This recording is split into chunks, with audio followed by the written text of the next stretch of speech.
नमस्कार।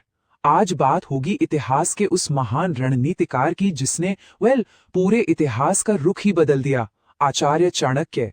ये कहानी सिर्फ एक साम्राज्य बनाने की नहीं है, बल्कि ये कहानी है मन की ताकत की, पैसे के सही इस्तेमाल की और एक ऐसी प्रेरणा की जो कभी नहीं टूटती। तो चलिए इस जबरदस्त यात्रा की शुरुआत करते हैं। आप जानते हैं, इतिहास की हर बड़ी क्रांति की शुरुआत एक छोटी सी चिंगारी से होती है। और चाणक्य के जीवन में वो चिंगारी थी एक गहरा अपमान। एक ऐसा अपमान जिसने सिर्फ उनकी जिंदगी नहीं बदली, बल्कि भारत के नक्शे को हमेशा हमेशा के लिए बदल कर रख दिया। चलिए जरा कल्पना कीजिए, मगध का वो शानदार दरबार। एक तरफ है घमंड में चूर राजा धनानंद और दूसरी तरफ ज्ञान का प्रतीक आचार्य चाणक्य। अब देखिए, जब चाणक्य ने राजा को उसके राजधर्म की याद दिलाए तो बदले में उन्हें क्या मिला? अपमान और दरबार से बाहर निकाले जाने का हुक्म। और बस उसी धक्का मुक्की में चाणक्य की पवित्र शिखा, जिसे चोटी भी कहते हैं, वो खुल गई। आप सोचिए, एक ब्राह्मण के लिए इससे बड़ा अपमान भला और क्या हो सकता था। लेकिन ये सिर्फ एक इंसान का अपमान नहीं था, ये तो सच और न्याय की आवाज का अपमान था। और जानते हैं, उसी अपमान की आग से तपकर चाणक्य ने एक ऐसी प्रतिज्ञा ली जिसने पूरे साम्राज्य की नींव हिला दी। ये सिर्फ गुस्से में कहे गए शब्द नहीं थे, ये एक अटूट संकल्प था, एक ऐसे राज को जड़ से उखाड़ फेंकने का जो अन्याय पर टिका था। तो ठीक है, प्रतिज्ञा तो ले ली, पर अब आगे क्या? चाणक्य एक ज्ञानी शिक्षक थे, उनके पास कोई सेना तो थी नहीं। वो ये बात अच्छी तरह जानते थे कि इस बड़ी लड़ाई के लिए उन्हें एक ऐसे चेहरे की जरूरत है जो न सिर्फ काबिल हो, बल्कि जिसे वो एक महान सम्राट के रूप में तैयार कर सकें।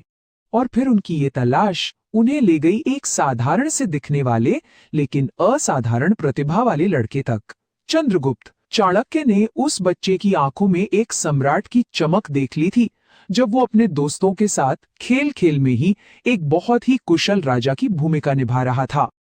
अपने इस मिशन के लिए चाणक्य ने एक नया रूप लिया। वो बने कौटिल्य। ये नाम उनकी कुटिल नीति यानी कॉम्प्लेक्स स्ट्रैटेजीज की वजह से पड़ा था, जिसे भेद पाना दुश्मनों के बस की बात नहीं थी। ये थी उनके मन की असली ताकत। तो सवाल ये है कि आखिर चाणक्य ने अपनी योजनाओं को हकीकत में कैसे बदला? देखिए, उन्होंने सिर्फ अपने दिमाग का ही इस्तेमाल नहीं किया, बल्कि धन का भी सही इस्तेमाल किया। एक बहुत बड़े साम्राज्य को चुनौती देने के लिए उन्होंने दिमाग और दौलत दोनों को अपना हथियार बना लिया। चाणक्य की सफलता का जो राज है ना, वो उनकी 4 सूत्री नीति में छिपा है। साम, दाम, दंड, भेद। मतलब वो जानते थे कि हर प्रॉब्लम का सलूशन तलवार नहीं होती। कब बात करनी है, कब लालच देना है, कब ताकत दिखानी है और कब दुश्मनों में ही फूट डाल देनी है। यही तो उनकी कूटनीति का असली सार था। और चाणक्य की सोच सिर्फ लड़ाई झगड़े तक नहीं थी। उन्होंने अर्थशास्त्र जैसा जबरदस्त ग्रंथ लिखा, जो हमें बताता है कि एक मजबूत देश की नींव एक मजबूत अर्थव्यवस्था पर ही टिकी होती है। ये सिर्फ राजनीति नहीं, बल्कि धन के सही मैनेजमेंट का भी विज्ञान है।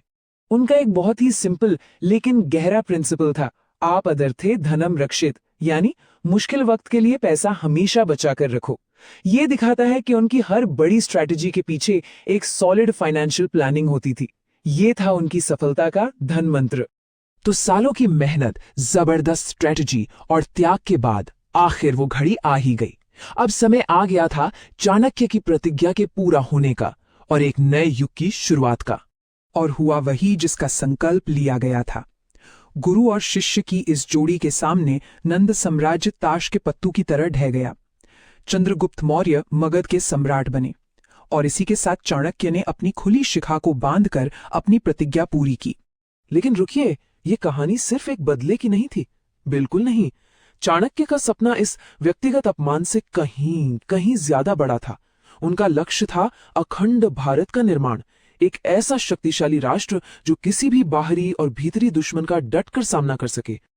और यहीं पर चाणक्य और धनानंद का जो फर्क है ना, वो एकदम साफ हो जाता है। एक तरफ था सत्ता का लालच और दूसरी तरफ थी राष्ट्र की सेवा। चाणक्य ने अपने पर्सनल अपमान को देश की भलाई के लिए एक हथियार बना लिया। यही थी उनकी प्रेरणा की असली ताकत। लेकिन चाणक्य की कहानी यहीं खत्म नहीं होती। अरे असली कहानी तो अब शुरू होती है। सम्राट बनाने के बाद उन्होंने एक ऐसा खजाना तैयार किया जो आज भी हमारा मार्गदर्शन करता है। एक सफल प्रधानमंत्री के तौर पर काम करने के बाद चाणक्य ने अपने पूरे जीवन का जो निचोड़ था, जो अनुभव था, उसे चाणक्य नीति में लिख दिया, ताकि आने वाली पीढ़ियां भी उनके ज्ञान का फायदा उठा सके। और उनकी ये बातें आज भी कितनी सच हैं, है ना?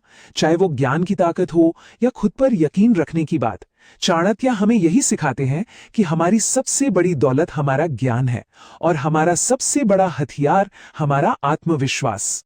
तो अब सवाल ये उठता है कि चाणक्य की इतनी सारी नीतियों में से वो कौन सी एक सीख है जो आज हमारी जिंदगी में सबसे बड़ा बदलाव ला सकती है? क्या वो उनकी रणनीतिक सोच है, उनकी आर्थिक समझ है, या फिर उनकी वो कभी न टूटने वाली प्रेरणा? इस पर जरूर सोचिएगा।